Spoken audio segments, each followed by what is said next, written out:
बाकी लोकांना जाऊ द्या, सगळे हिरकणी मावळे पुढे या जरा. बघा महाराष्ट्रातल्या चौथीच्या इतिहासाच्या पुस्तकात फोटो येतो. मी शिवाजीराजे भोसले बोलतोय. बघतोस काय मुजराकर, एक मराठा लाख मराठा अशा अनेक मूवींच्या शूटिंग झालेत. आणि या बुरुजाचं पहिलं नाव ते म्हणजे तिथे लावलेला तो ध्वज. याला टेहळणी बुरुज सुद्धा म्हणतात. कुठून जरी शत्रू आला तर टेहळणी करा. अफजल खान किती वजनाचा होता हो? 286 किलो वजन. बोकड खायचा जेवायला, म्हणजे एका वेळेला एका जेवणात बोकड खायचा. तुम्हाला वडापाव संपत नाही का नाही? एवढा बलाढ्य सरदार तर 12 भुई लागायची उचलायला. महाराजांनी पोट फाडलं तर खान मेला नव्हता आणि 12 भुईंनी त्याचा मेना उचलून पळतोय हे पाहिलं संभाजी कावजी कोंडाळकरांनी. एका तलवारीच्या घावात त्यांनी 12 भुईंचे पाय तोडले. मेनातला खान खाली ढासळला आणि खानाचं डोकं लटकवलं त्या बुरुजावर एक दिवस. आणि त्या अफजल खानचं डोकं ना नाचवत राजगडावर नेलं. राजगडाच्या बाल्ली किल्ल्याच्या कोंडड्यात अफजल खान डोक्याची कबर बनली. तर त्याचं धड इकडं डोकं राजगडला. काय आईने सांगितलं होतं अफजल खानला मारायच्या आधी? त्याला मारण्याखेरीज तोंड दाखवू नको. तुमची आई घरनं निघताना काय सांगते? नीट जा बाबांनो आणि नीटच या घरी. सांगितलंय का नाही? फिरायला जाता इकडं तिकडं चढू नका आणि आरामात घरी या. शिवाजी महाराजांच्या आईने काय सांगितलं? त्याला मारल्याखेरीज तोंड दाखवू नको. कारण त्या जिजामाता होत्या. आम्ही म्हणतो शिवाजी महाराज जन्माला येऊ दे दुसऱ्याच्या घरी.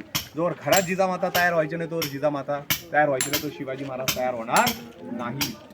तर त्या आई जिजामाता होत्या, स्वराज्यासाठी मुलाला अर्पण केलं होतं. आणि ते अफजल खानला मारला याचा पुरावा त्याचं डोकं नाचवत राजगडावर नेलं. आणि राजगडाच्या बाल्ले किल्ल्याच्या कोंड्यात अफजल खान डोक्याची कबर आहे. धड इकडे डोकं राजगडला आहे. म्हणजे आता आपण तुम्हाला कबरी दाखवल्या तिथं फक्त धड आहे आणि डोकं राजगडावर आहे. आता बघा हा मिक्सर आहे. गुळ, चुना, वाळू, तुरटी, काथ्या, उडदाची डाळ हे सगळं मिक्स करतात. आणि जुन्या पद्धतीनं गडाचं बांधकाम चालू आहे. सिमेंट वापरत नाही. तुम्हाला म्हणलं गडावर 7 चोरवाट आहेत. बघा इथे एक चोरवाट आहे त्यातली. या सगळे बघा इथे एक चोरवाट आहे. दिसली का?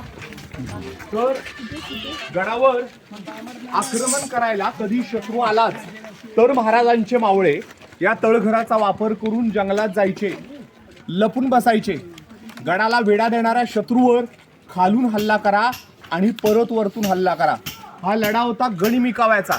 महाराजांच्या मावळ्यानं काय म्हणतात हो? लवकर सांगा. मराठे. मोडेन पण वाकणार नाही आणि मरेन पण झुकणार नाही. मोगल काय म्हणायचे माहितीये महाराजांच्या मावळ्यांना? मर हट्टे हे मरेंगे हटेंगे नाही. औरंगजेब एक दिवस त्याच्या मुलाला बोलून गेला. खूप साऱ्या लढाई हरला आणि म्हणतो काय? शहजादे औरत नाच गाना शराब इसमें भे गए आप. कभी सोचा है शिवाजी राजे आदमी कैसे तैयार किए. मराठे झुकते नहीं, मराठे बिकते नहीं, मराठे जब तक मरते नहीं तब तक हटते नहीं. यह है मराठे. इनको हमने लाखों की जागीर दी लेकिन इन मराठों ने थूक दिया. और तू की इज्जत करने वाले शिवाजी राजे है. उनका चरित्र कैसा है? दूध की तरह साफ और सूरज की तरह चमकता हुआ. इसलिए मुझे उस बात के ऊपर गर्व है कि मेरे दुश्मन शिवाजी राजे है. महाराजांचं चरित्र दुधासारखं स्वच्छ आणि सूर्यासारखं चमकणार आहे. म्हणजे हे मोगली सैन्य अशी का म्हणत होती? कारण विचार करा, कल्याणच्या सुभेदाराची सून तुम्हाला माहिती आहे ना, सोन्या नाण्याच्या हिरेमाणिक मोत्याच्या पेटाऱ्यात बसली होती. हा पेटारा उचलून नंतर उघडला तर ती बाहेर पडली. आणि राजांचा मावळा म्हणतो, राजा तुमच्यासाठी शाही खजाना आणलाय. का आणलाय बघो. तर तिला पेश केली. राजे म्हणाले का आणलं तिला? अहो राजे खूप सुंदर दिसते. राजे म्हणाले माझी आई जर एवढी सुंदर असती तर मी सुद्धा सुंदर दिसलो असतो. लेकी सुना गाई वासरं म्हातारी लोक हात घालू नका. जे हात घालतील त्यांचे दोन्ही हात दोन्ही पाय कलम करील.